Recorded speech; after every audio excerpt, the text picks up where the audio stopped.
I'm not going to read all of Norm's bio. He's got a long pedigree of research in blended learning and online learning and student engagement, etc., etc., etc. He's done really a lot of great things. I want to highlight two things that have had a pretty significant impact on the world of blended learning. One is a book called Blended Learning in Higher Education. This book is the top cited book of any book on blended learning. No, yours is. It's not. Yours this is it. This is it. No, his is. He worked on this with Randy Garrison, who is another top researcher from Canada who's done a lot of work in online and blended learning. In fact, Randy was his doctoral supervisor. So that's great. And then more recently, he has a follow-up book on that, Teaching in Blended Learning Environments, Creating and Sustaining Communities of Inquiry. Both of these books have a very strong pedagogical approach to blended learning. And that's one of the things that I like so much about Norm, is that for him, blended learning is not about the cost savings, it's not about the efficiency, it's about learner engagement and impacting the learner in positive ways. In fact, if you look at his bio, I'm just going to read the first line of it. It says, for Dr. Norman Vaughan, students are the bottom line. And I think that's really the case. So let's give a warm welcome to Norm, and then we'll turn the time over to him.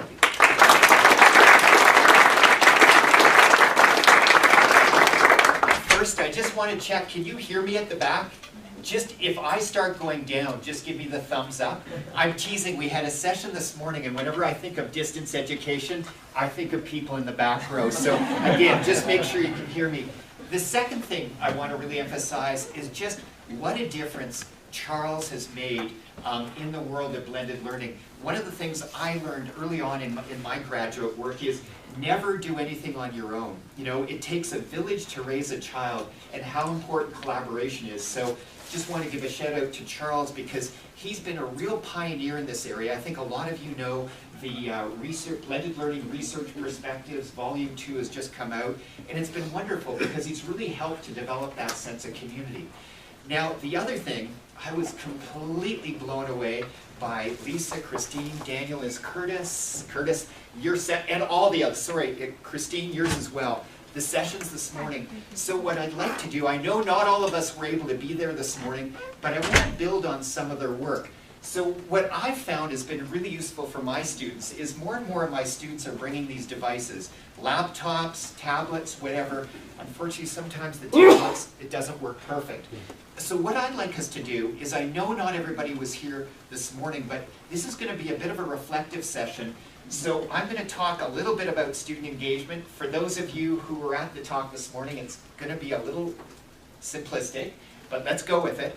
But what more importantly I've set up a little document. It's a Google Doc. I'm sure a lot of you are familiar with Google Doc, but I'm hoping that if you've got it at your table or somebody's got a laptop, we can contribute it to it. Because one of the things I find really powerful, and one of the things I love about teaching, is that I'm learning all the time. And I promise, whatever we put together, it's just tinyurl.com/BYU March 2014. Whew, I got the year right. Usually I put 2013. If we could do that, it'd be wonderful, because I think it'll be a valuable set of notes as we go through this, because we all bring this shared interest and passion for this topic. And I think it'll be a great shared resource after, because as you'll see, I start talking maybe a little too quickly, and I'll try and keep it slow. So to begin with, student engagement. And Christine, Lisa, you've just given me way too much to think of. But as I think we know, it's a complex term, and it's fascinating. Our institution, where I come from in Canada, just celebrated its 100th anniversary. And right from our very first mission statement, we've always had that word student engagement. The one thing, though, is we've not had a very rich discussion about what does student engagement mean. So what I'd love you to do, because a lot of you may not know the other people at the table, could you just take a moment and just introduce yourself to the other people at the table, and then I'm hoping at least one person at the table has a device, and if they have the device, again, I'll get back to the website, but if they could just put it up and you're ahead of me, the one problem is I find with Google Docs here, I'll make it big, we're going to start typing over each other. But just once you introduce yourself, would you just take a moment just to share your perspective? Because it's going to be fascinating. What you think student engagement involves, I have a feeling could be quite a bit different than your neighbor or the person sitting beside you. So if you would just give me the honor of allowing you to introduce yourselves to the people at the table, and just if somebody could be the recorder, and I see the problem already, we're sort of erasing my problem. Google Docs isn't perfect. So I'm going to try and be quiet for 2 minutes. Introduce yourself, and I'll bring up the website address again.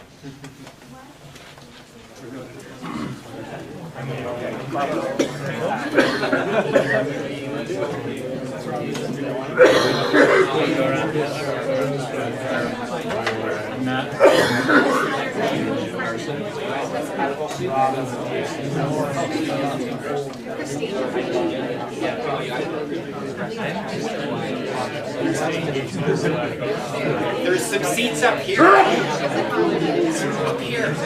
There's lots of seats at the front too if people want to come out. Don't be afraid. It's good at the front. Hey, don't be afraid. There's seats up here. Never get into a seat. Don't do that.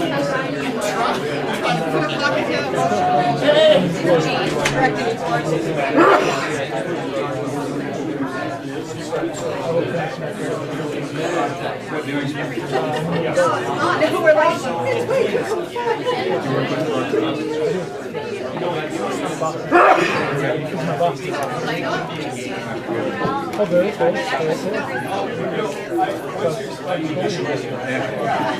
What are you working with?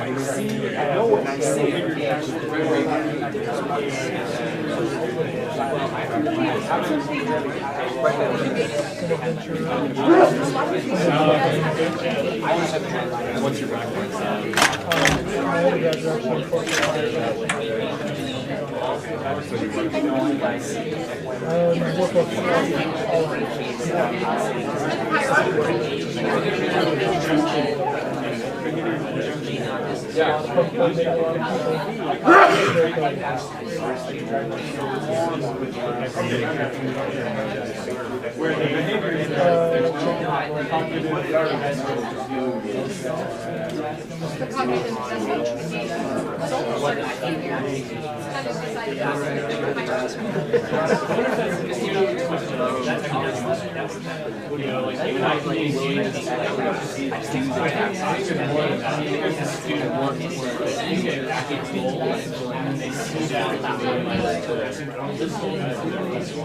Like, if I look at engagement,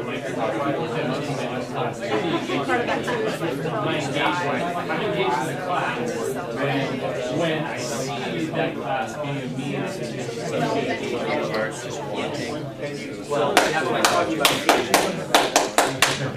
Let's go BYU. Cougars. You're the Cougars? We're the Mount Royal Cougars. Wow, the Mount Cougars, the Mountain. Okay.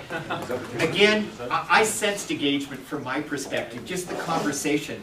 And this is always the most difficult thing because we're not a class, we haven't built a sense of community yet. So I don't want to put anybody on the spot, but this is always a bit of fun. Is that there might have been a definition, a comment, you go, wow, that's something I didn't think about at all. You could point at that person and maybe we'll get that person to volunteer their comment, their idea.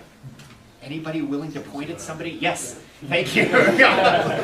Would you mind sharing your definition? Stand up and Thank you. loud too. Okay, way at the back. Well, I was just commenting that there are levels of engagement.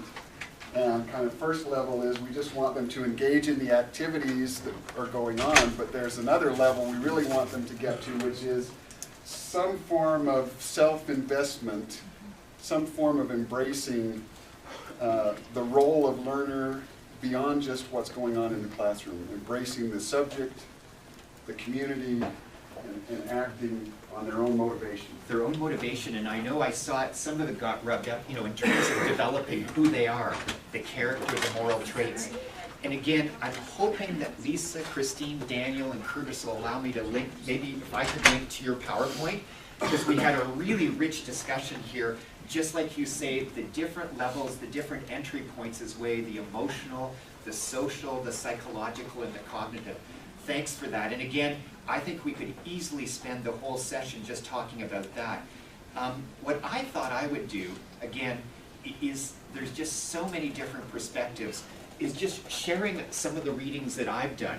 And I think some of you may be familiar with this individual. He does a lot of work with the Obama administration. He's on your National Education Advisory Council. Dennis Lipke runs a series of for-profit schools. And what I like about Dennis, and you'll see I'm a very simple person, but he talks about the 3 R's of engagement. How important that the students can see a connection. And Charles and I have studied psychology for a long time, and we think about David Ausubel in the 60s, about anchoring events where students can really see there's an entry point for them. The other thing is that I think we all find that there's the investment. If it is something that we're engaged in, it's going to be rigorous. And we've got a Canadian, I know you've heard of Malcolm Gladwell, from just where I came from. He talks about 10,000 hours, the tipping point. You know, in order to be a good hockey player or a good musician, it takes time. And last, but definitely not least, and you know this because you're such a strong community here, is we don't learn in isolation. We learn in a community, and I've just, thank you for welcoming me into your community. Again, you have to be careful. Once I get my hooks into people, it's sometimes a little too much. So we've got Dennis's perspective, and then it was wonderful. Christine, how do we pronounce his last name? Csikszentmihalyi. Is that really how you, I always trip over it. But it was wonderful. Christine and Lisa, Daniel, and Curtis were talking about the different dimensions. This is a fella that's pretty close to us in Canada, and my apologies, but we are passive aggressive, and we take the Winter Olympics very seriously. And where I come from, it was 2002 was the Salt Lake Olympics, 1988 is Calgary, and it's still our legacy, it's our training grounds. So we bring him in every 4 years to get our athletes in the zone, you know, the flow, getting them in the zone, the difference between a gold and a silver medal. So he means a lot to us at my institution. The other thing, I think you've probably heard of this fellow before, Daniel Pink. Somebody told me that he was a speechwriter for Al Gore at one time.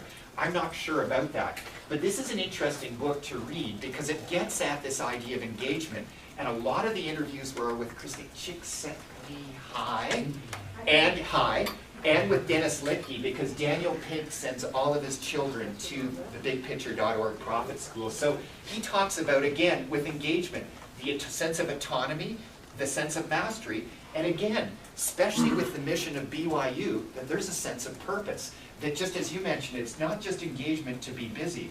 There is a deep, and in this case, a spiritual purpose for what they're doing. The other thing, we've got a fella in Canada, just to give you a few Canadian examples. He was the dean of our largest education program at the University of Toronto for a number of years, and he does a lot of international work. Christine, I was just thinking of your study. Christine's doing some fascinating work about what are people outside of North America, outside of the US and Canada doing. And so he's doing a lot of work with the Singapore system, the Finnish system. In Canada, I don't know why it is, but we love it. We always look to you. Don't get me wrong. We look to the States. But we've been looking more and more to educational systems around the world. So he talks about the 3 Ps. The idea, again, there's purpose, but there's also that sense of passion. And I saw it come up in the Google Docs, that there's some enjoyment here, that we are actually enjoying ourselves. It's hard work, but we're enjoying what we're doing. And last but not least, Christine, I'll make sure you get this website, and it's fascinating. Daniel was talking about mouse tracking, the different ways that we can get senses of engagement. But this is a national study that we did in our country, and it was getting a little bit, Christine, at what you were doing, those trying to get a pulse, the little surveys. A lot of it was just observational. Somebody going in and observing what was taking place in the classroom. So really trying to look at, what does flow look like and sound in a classroom? And as this gentleman, sorry, I forgot your name? Richard, as Richard mentioned, there are different dimensions to engagement. And they often looked at, the social engagement at BYU. I can only imagine what it must be like here on a Saturday for a football game. It just must, the town must go upside down. So the social engagement, unfortunately what happens in our high school program in my country is that students have a very strong sense of academic engagement, but not intellectual. We've got, just like you've got the SATs, we've got very high-stake grade 12 diploma exams that really, what university, or even if you're going to go to university, so the students are so focused on the requirements. You know, is this going to be on the test? What do I need to study? Am I doing okay? Whereas you mentioned, we want to get at that deeper level, where students have a spiritual, a psychological, a social, a mental sense of engagement in what they're doing. And this is just a graph they've done, and Christine, I'll make sure, because I really want to stay in touch with your work. This is a friend of mine, Sharon Friesen, who did it, but, oh, Christine, it's so sad when we look at what happens with students, especially from grade 6 to grade 12, on all the factors, their sense of belonging, their sense of participation, their attendance, the intellectual engagement is just a steady slide down. They feel more and more disengaged because they don't see a place for them in the high school system. Okay, now, Curtis, I know this is simplistic, but is Kristen still here from the provost's office? Okay, she's not. Just what we do, I'll be honest, is at our institution, it's really important that we can show what we're doing is aligning with the mission and vision of our institution. And we're a relatively new university, and we're really concerned about the quality of the student experience. And so for better or worse, I think it's about 12 years now, you've developed the National Survey of Student Engagement, and this has really taken hold in Canada. And we've got a national magazine, and that's how it ranks the universities, is based on these 5 dimensions. Students' perceptions of how active and collaborative they are, the quality and the nature of interactions they're having with faculty members, how they perceive the academic challenge, the enriching educational experience that they're having outside of the classroom, and what we do as an institution to support their learning environment. And it really is amazing, Christine, I was just thinking, I'm sort of tracking what's going on internationally. So now they have new terms. In North America, we call it the NESI. Down under, they call it the Aussie. So it's the actual Australian, or it's Australasian, Survey of Student Engagement. And then they have something now called the SASI. So they're doing this in South Africa. And what I find fascinating, I'm not saying this is a good or a bad thing, but Christine, it's really allowing us to learn from others, especially in New Zealand. New Zealand only has 8 universities, so they actually pool that data, and looking at it from an analytica point of view, when you've got that big pool of data, you can start to see some interesting trends. Okay, so I think, again, that's why we like to start with this sense of engagement. We talked this morning about the confusion around blended learning, so if I could bother you, if you can just scroll down on your the Google Doc. Hopefully everybody, somebody at the table has it. And again, I'll share the address with Charles, so if you don't have a computer, everybody can get it. But if we scroll down a little bit, I'm just curious, again, and this is something that I think is so important, and this is what I always do with my students, either face-to-face or online, is first as a group, either it's an online discussion or it's face-to-face, we define what blended learning means, because again, we'll get things in the timetable, we'll get things in the course calendar, but I think it's really important as a group, and especially if you're doing it at a program level, that people are clear what blended learning means. So again, if I can turn it back to the tables, and it's fascinating because again, we've got some people here from different departments at BYU and from different campuses. So I'm going to zip it again, and just your definition of blended learning. Over to you. Technical institutional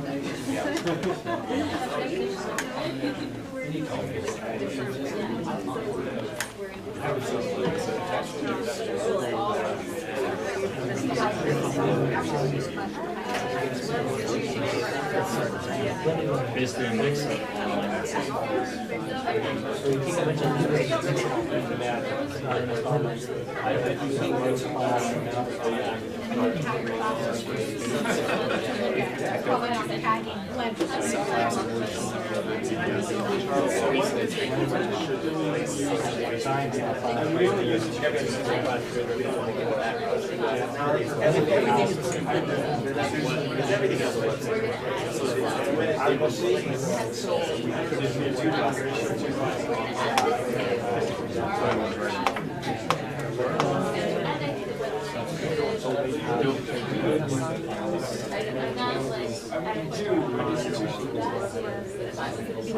Tag class.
Same amount of classroom, my understanding. Plus also that we're actually replacing some of the things I used to do as a teacher in class now. I do it in a different modality, whether it's online, whether it's I do it in a different way to replace, not in addition. Some students I didn't push it back. It's just being so it actually has to replace what the classes do in the classroom.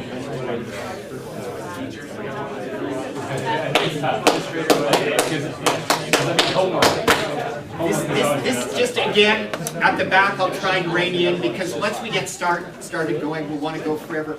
But this, for me, was one of the early advantages of blended learning, was the idea that we could extend the discussion beyond the classroom, because often you'd finish a class like that, you go, oh, if only I'd said that, or now that I'm thinking, I want to reflect and add it. So one of the things I commonly see is this integration of face-to-face and online learning. But I'm starting to see a lot of others starting to come out about sort of really trying to identify what are the learners' needs, the issues, what are the teachers, sort of really trying that personalization of learning. The big thing I find with blended learning is really having that conversation with students so that they're clear about the roles and responsibilities. That if it's going to be a community, I am the teacher, I'm the teacher of record, I am the captain of the ship, I will keep my hand on the wheel or on the rudder to make sure we keep going straight. But if this is truly going to work, we're all going to need to participate in this. We're all going to be engaged, and engaged not just in busy level, but start to take on a leadership role. There's that old quote, I think it was a French philosopher, Joubert, to teach is to learn twice, to provide opportunities for students to share and learn from each other, how important that is. So thanks so much for that. We'll get back to that in a minute. Thank you for being patient with the Google Doc. So as Charles said, I really had the privilege to work with Randy Garrison, and it really is fascinating. We're just, we can get so excited but get so confused at the same time. And one of the things that I found, and again, Randy really is a scholar of John Dewey, as is David Kolb. And some of you may be familiar with David Kolb at Case Western. He's the one who's got Kolb's learning cycle. And Randy has something that looks identical. They swear, I've had lunch with the two of them, and they swear that they did their work independently. But the idea of really building on the work of that pragmatist John Dewey, this idea that one size doesn't fit all, this isn't prescriptive, is that you really need to figure out what is going to work most effectively. And again, it's the design, but it's the organization. Obviously, it's important we go in with an educational design, but if it's not working, we've got to adjust for the needs of the students. I think you folks at BYU, Idaho were mentioning, I think on a weekly basis, you're surveying the students just to get their pulse to see what's going on. So if it's not working, you adjust very quickly to meet the needs of the students. So again, it's always a two-way street. Teaching and learning is always about communication. We're giving feedback to the students about their learning, but we need feedback on our practice in order to make sure it's going to work for everybody. I think that's, yes, I just wanted to show this, and I wanted to use enriched rather than traditional. But when we look at different models, and I think a lot of you know that Charles has done some amazing work looking at different blended learning frameworks, I just want to give you a few that I've worked on. So this idea, when we think of it from the Western world, we think of the rich traditions of Germany, of England, the Oxbridge, sort of the Oxford-Cambridge model, where it really was a rich face-to-face interaction. It was the tutor and the tutee. Then what happens, especially in the UK, somewhat in the United States, there was the Open University that started in the late 60s, early 70s in the UK. Our Open University is called Athabasca University, and originally it was what we call asynchronous, and it was sort of correspondence school in a way, is that you'd get something mailed out to you and it would come back. And then I'm going to pull a little Canadian Anna on you. Has anybody ever heard of WebCT, Web Course Tool? Sorry, I have to say, guys, that's a Canadian. So I just didn't want to do this. But you know, I think it really was. You know, we had the advent of the internet early on, late 60s, early 70s. We had the web really start to take off in the early 90s, and it was Murray Goldberg at our University of British Columbia in Vancouver who really developed one of the first web-based course tools. And for me, that really was the idea that we could do something in the classroom, but students could access supplemental resources outside of that. Again, I know here in Utah you have a rich history of distance learning, and you know, we've used the telephone for a long time. But when we think sort of at around 2000, 2002, the advent of web-based conferencing, you know, Skype is just prolific. Again, there used to be something, has anybody ever heard of Illuminate? Yay, that was developed at our university, University of Calgary. Blackboard bought it really quickly. But just this idea of synchronous conferencing, and I think some people were mentioning BYU, Idaho, I'm looking for her, she's somewhere, but yeah, there you are, sorry. But you were just talking about how it's a rich experience for students. It's not just asynchronous. You've built in a lot of synchronous communication opportunities. And again, one size doesn't fit all, depending on the discipline, depending on the context, that can be really rich. What's been really wonderful for me is over the past couple of years, I've been working with our Indigenous, our First Nations group, and it's really fascinating. We have a sort of a fellow who's called the Grand Chief of all our different Indigenous people, and his name's Sean Atleo. He's this fella down here in the bottom left-hand corner, and Sean's kind of a fascinating fella, because he actually has his master's in instructional design, and he actually did it in a blended way from Curtin University in Australia. So he really gets it firsthand. And what he's tried to do, similar to, I know, rural communities in Utah, but our reserves are all over the place. So what we've tried to do is marry both worlds. There's a lot of synchronous instruction that takes place through Illuminate or through WebEx or Skype.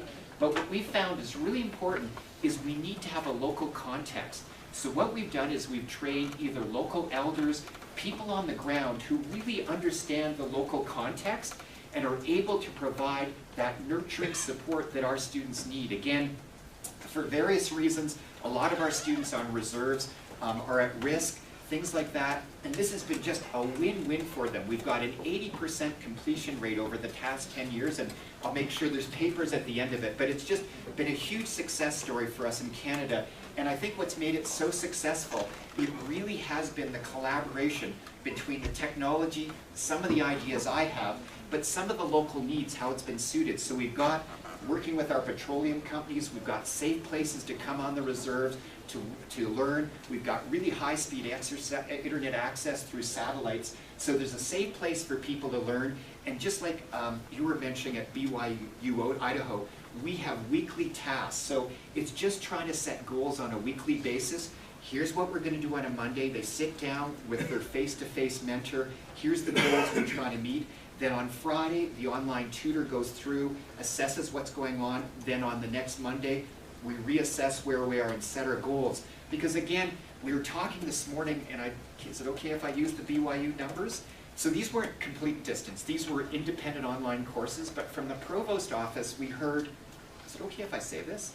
I think so. Okay, but we were hearing here at BYU, Idaho, that we're, you know, and we could look at it as a positive. You know, glass is half full, but it's about a 30% completion rate, whereas Kristen was saying, I think it's 96 to 97% completion for your face-to-face courses. And Charles and I are the same way. We'll make it 100. It'll happen. But again, we need to work within partnership, and I think this was what we heard consistently, Christine, Lisa, Daniel, Curtis, Christine, is we need to really work with the learners. Where the learners are, where are they, how can we support them so that we make it 100%? Okay, go for it, question. I think that one of the holy grails of instructional design has always been to lower the requirement or the cost of teaching, okay, of instruction. And the thing is that we can see from experience that you cannot have a non-existent instructor. You need to have a teacher, you know, you have to have a mentor, okay? And I agree with that, and again, just, let's go off topic. You know, this is really fascinating. It is just, we can skip some of the other stuff. But what's fascinating for me, again, it's not perfect, but to see what's happening with this massive open online courses, and some of them, I'll be honest, I'm a little skeptical about some of those West Coast ones with Coursera. But a couple weeks ago, I had a chance to work with Harvard and MIT on their edX program, and I think that's much more altruistic. And I'm trying to think, remember Robert, there's an online course, he's sort of one of the godfathers of andragogy, adult education. I forget his name, but he's running a course, and it's fascinating because what he tried to do very quickly through surveys was identify who could be the online mentors within the course for different reasons. Because I think it is, whether that's the way we are, we're humans, it's communication. Somebody mentioned somebody's doing a degree in human development or something. I think that's so close to what we do, but it is the human element, you know. Our nursing faculty has a phrase, the more technology around us, the more the need for the human touch. And again, the human touch comes in different ways, because I'm sorry, what was your name again? Deborah. Deborah, I will never forget your name, but Deborah has some rich stories about how students actually feel more connected in an online course than they do in a face-to-face course. And again, it's contextual, but there's people who share similar stories. It allows them to get access at different points. So I think we cannot underestimate the human element.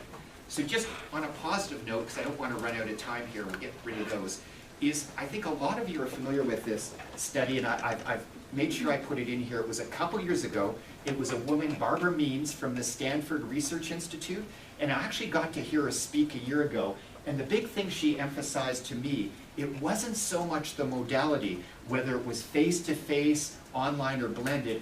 It was the design, and I'm going to shout out to the Teaching and Learning Center here.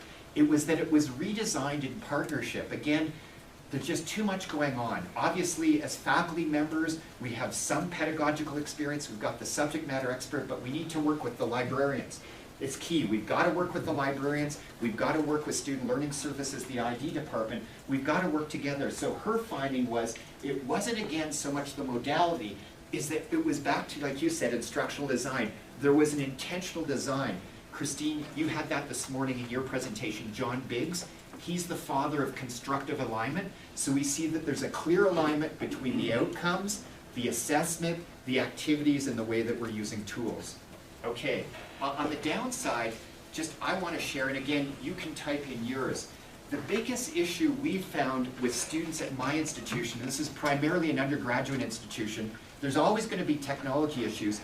The biggest issue was for them making the transition from high school to university or to college. And I don't think this is anything new, but just the way our testing system's set up is, I think this has become more acute. I talked a little bit about helicopter parents, bubble wrapping. Our parents have become a big challenge as well because they're not clear. Our parents are paying a lot of money for tuition these days, and they're wondering, I'm paying all this tuition for my child, why is my child only sitting in class 1 day a week? What's all this blended learning stuff? So the big thing we found was transitioning students from being passive, just taking information in and then regurgitating it onto tests, to actually becoming engaged and really being curious and solve problems. On the faculty point of view, I'm not quite sure how BYU's set up, and I should have asked you, but one of our dirty secrets, Charles, is that faculty are worse than students. Again, Christine, in your literature you talked about student surface and deep approaches to learning. It all comes down to assessment. If students are going to be assessed with multiple choice quizzes and things like that, they'll take a very superficial approach. If they're going to work with deep and meaningful, rich community projects, they'll take a deeper approach. The way faculty are assessed at my institution, it's not even publish or perish anymore. It's how much grant money we're bringing in to fund our graduate students. So it makes sense. That's what our faculty do. We have limited amounts of time in our day. We put all our money into getting grants, and we just let our teaching go at the side. Or the first thing we do is get grant money so we can get bought out of our teaching. So again, I think that's really important in a teaching and learning center, is managing the risk, understanding where faculty come from. In terms of administration, we talked a little bit about this this morning. It's really too bad Christine's not still here, because it's great to get the provost's office's view here from BYU. But this is where things, I think, can go really south, and it's too bad. Wendy, are you here?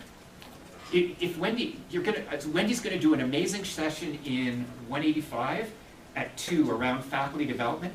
But she's just done an incredible study looking at the different frameworks at why blended learning can work at an institutional or why it can't. And I think this is where it can falter, where there isn't a meeting of the minds, where faculty and students think it's either a top-down approach and they just go, is this the flavor of the month? Or it comes from faculty, they're excited, but there isn't the support to have it happen. So it really needs to be collaborative between the two groups. Okay, we got time for one more. I know there's a lot of students here in the audience, thanks, but you're all going to be, maybe you're already K-12 teachers. But I just want to take a moment and talk about us, because if this is going to work, it's going to need to be a two-way street. Obviously, we're going to need to focus on improving the environment for students, but what's in it for us as faculty members? We want to create a learning environment where it's rich and everybody has an opportunity to learn. So what I'd like you to do, and now you've got to scroll way down, is I'm curious, because it's a complex role being a teacher these days. So if you scroll way down, I wish we had page numbers here. It looks like some of you made it. But just take a moment at your table, and again, maybe what is new is old. These have always been important roles as teachers. But what are some of the roles in order to create a rich, engaging environment where we're combining opportunities for students to learn in the class and outside of the class? What are some of the roles of teachers? So I'm going to be quiet again. I'm going to try. Over to you.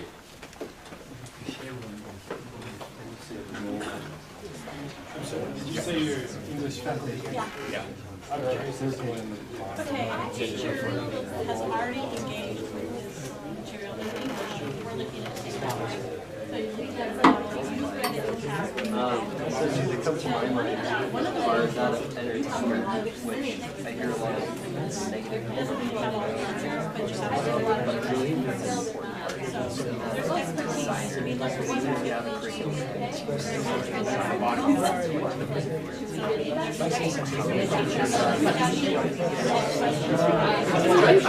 Yeah, it's not so much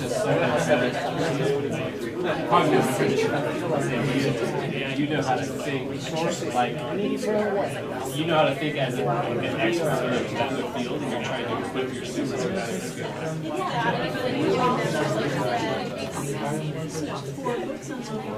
have 5 students that don't yeah,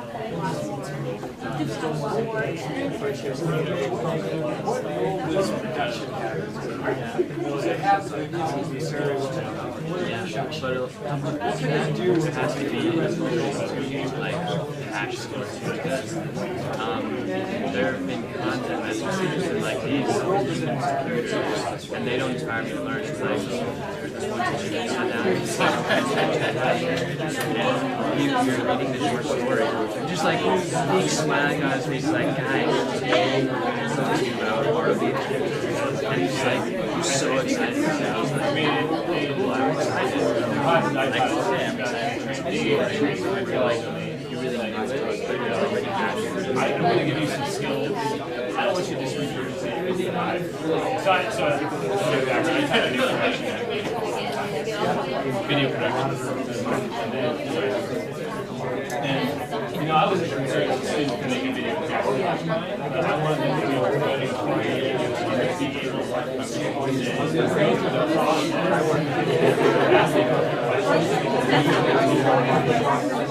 So I want them to take all these skills from someone who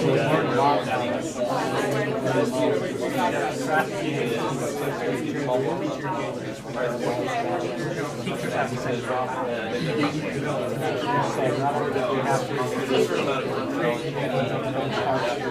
Yeah, I mean, that's what, I mean, sometimes that's why, they're not interesting. Yeah, it shows me that. But increasingly, I think subject matter knowledge by going to meetings, right? I think the important thing is skills, strengths, talent, ability to assess student learning. Gotta do it. I can't skip Well, the kids start really getting into it. We do all our school cheers. Let's go Cougars! Hey, are the women still doing basketball? They're playing #1. All right, I thought, let's go. Let's give those women a shout out. So I have to know, where is Dr. Williams and Dr. Rich? Is Dr. Williams here? Dr. Williams, Dr. Rich, yeah, you have the tag team here. So again, we can see the roles are complex. It's Richard, right? I think. Yes. Can I pick on you one last time? Just because I can hear Richard's comments here. Richard made such a key point, because I think there's a direct connection. Richard, you just have to yell it back there, thanks. I just said that teachers have to be equally engaged if we want students to be engaged, but they have to be engaged in a different way. Not in their own expression, but engaged in learning. And I think that's so important because they are looking at, if they're in education or whether modeling. And Richard, this is where I think we need to go back to sort of basics, is that too often, and again, it's the way we assess teacher performance. We have service, we have research and teaching, but we need to bring that back together and demonstrate to the students. Because Charles, just seeing this morning how you've got the students involved in all kinds of, not just research, but service activities with you, I think that's important. My apologies, I promise I'll try not to go to PowerPoint overload, but we will have these notes, and I really encourage people to add your own resources to these notes. It really would be a great shared resource for us. What happened is during the 1990s, with the advent of this idea of computer conferencing, discussion forums, there was a lot of work. There was in the States, there was Zane Burge and Bob Mason. Some of you, if you're older, you may have recognized those names. I use that in my master's work. Then there was a fellow, Morten Paulsen, over in Scandinavia, and then there was our gang in Canada. And it's interesting, there's different roles, but it seemed to fall into three categories, that there was sort of that organizational role, there was the social role, and then there was sort of that pedagogic and technical, intellectual role.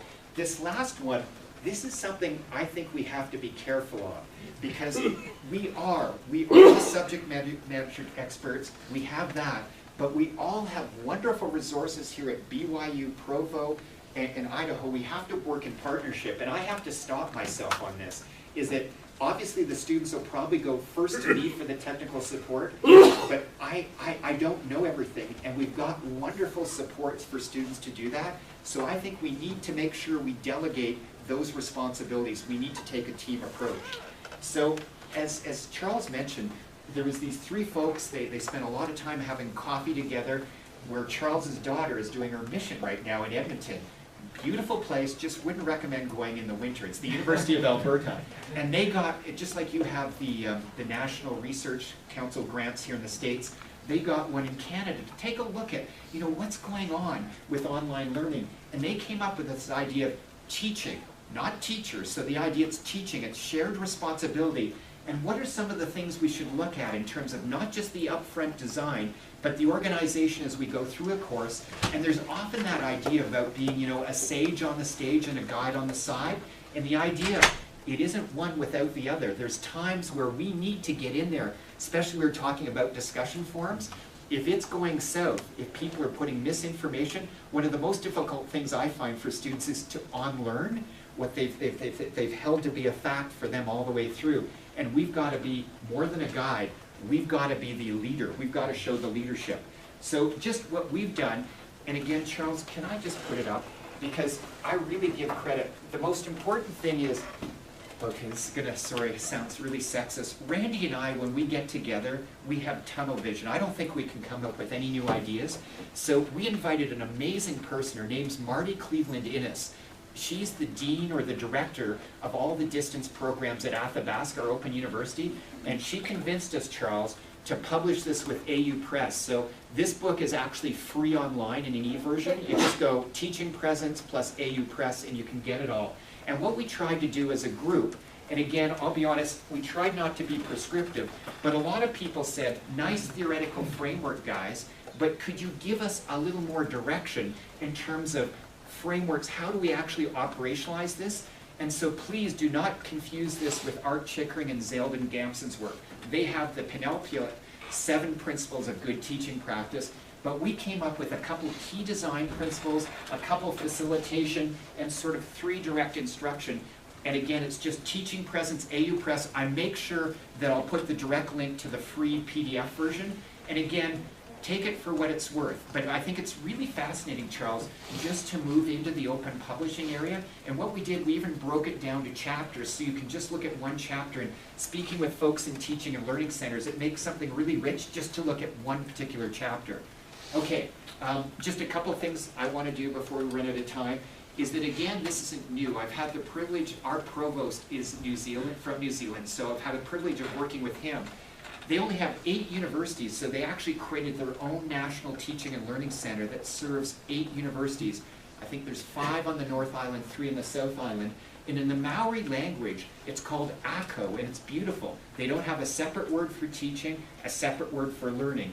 Is that we learn, through our teaching we learn, and through our learning we teach others. And I just think it's beautiful, and that's the name of their National Teaching and Learning Center.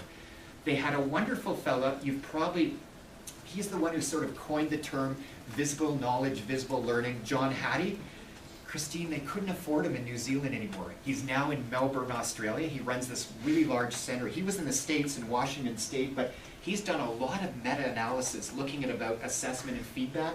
And I love his quotes. When we see learning through the eyes of our students, and you mentioned how important faculty development, and again, a shout out to Wendy at 2, but faculty development, we need to be immersed in what it's like as a student in a blended and an online environment, and how important it is to develop that autonomy when students start to see themselves as their own teachers.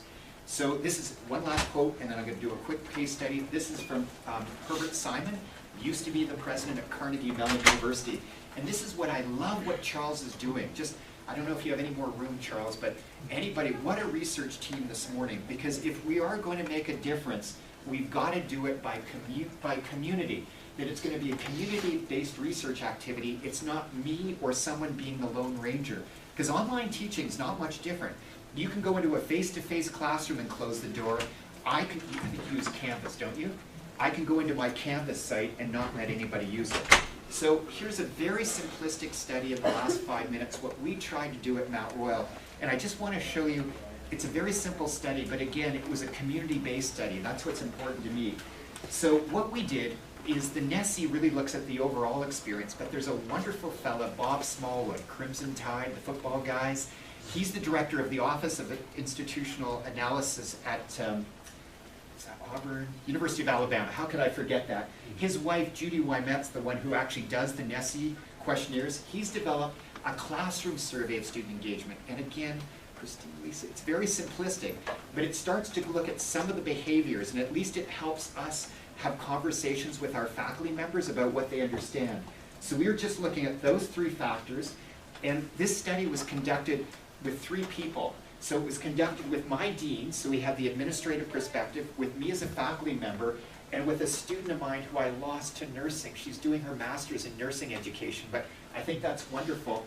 And what we did is we got some funding to look at the 7 courses, 1 course in each one of our faculties, which was a real issue for our students in terms of success rates. So those were the 7 courses. What we did is we found the classy, and that's why, Christine, I really want to work with you on the pulse, because we found that it was limited. It was just looking at the behaviors. So we got permission to borrow some questions from the EduCause. They run that annual survey about how students are using technology on campuses across North America.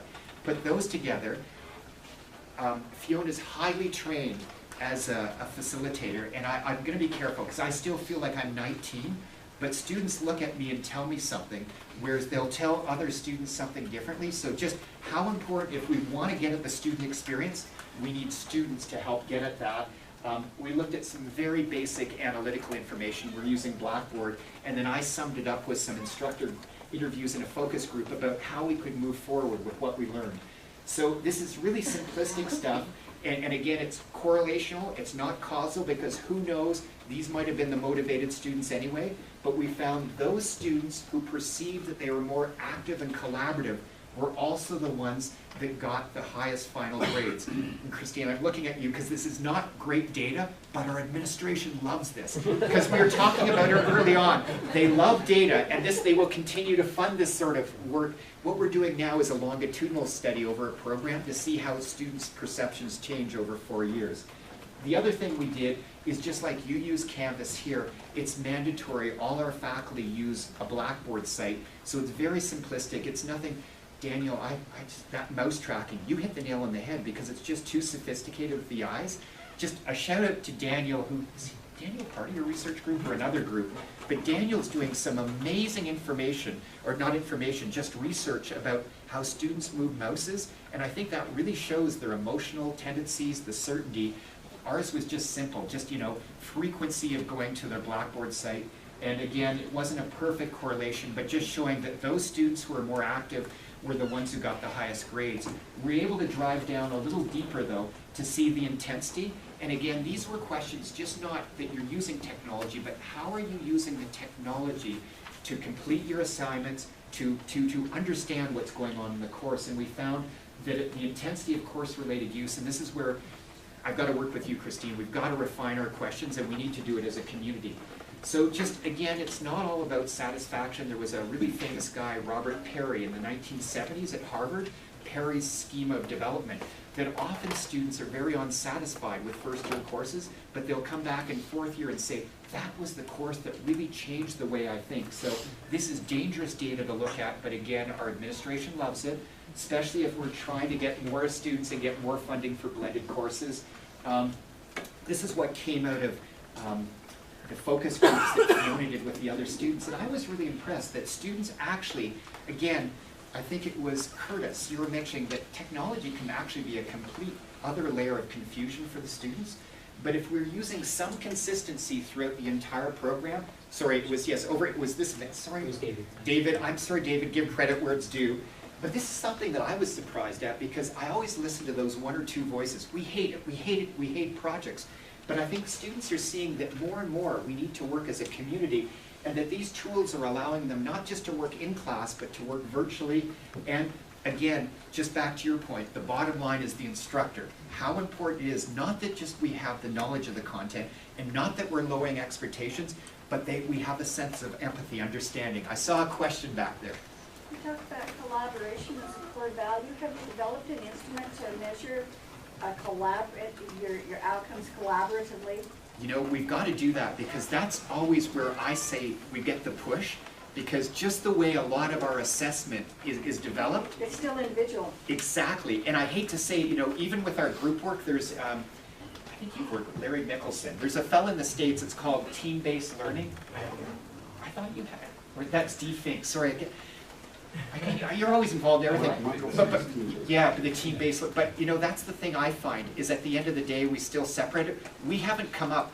I'll look into that, though, because I've got tangled up with them just a tiny, tiny bit, but I think business schools, and maybe the business school, you mentioned you've got the LDS school in Salt Lake.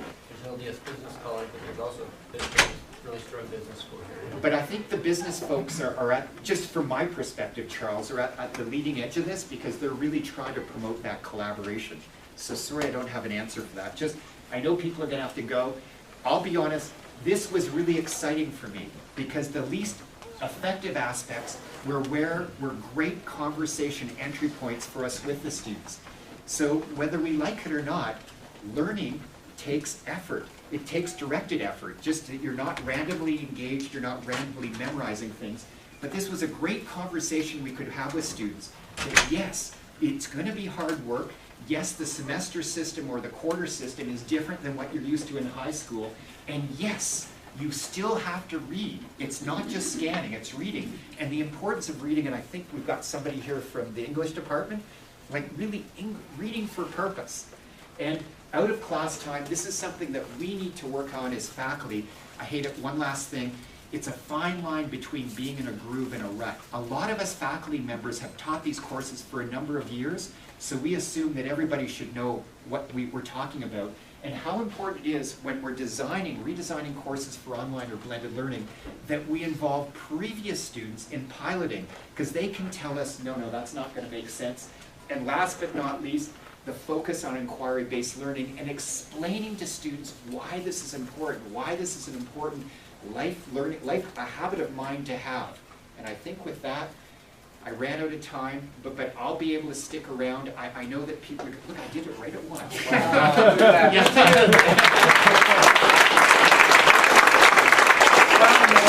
you so much for this. We'd invite people to ask questions of Norm down in the soup kitchen. As you know, everyone's invited who would like to come down in room 150. We just have soup, informal discussion, and you can ask Norm. And again, I know we all have different schedules. People are going to have to leave or whatever, but I'll make sure you get that address. I'll put it back. But I really encourage you, even tonight, if there's another thought, please put it down in this document, because the only way we're going to make a difference is if we work in partnership with everybody. Thank you. Sorry.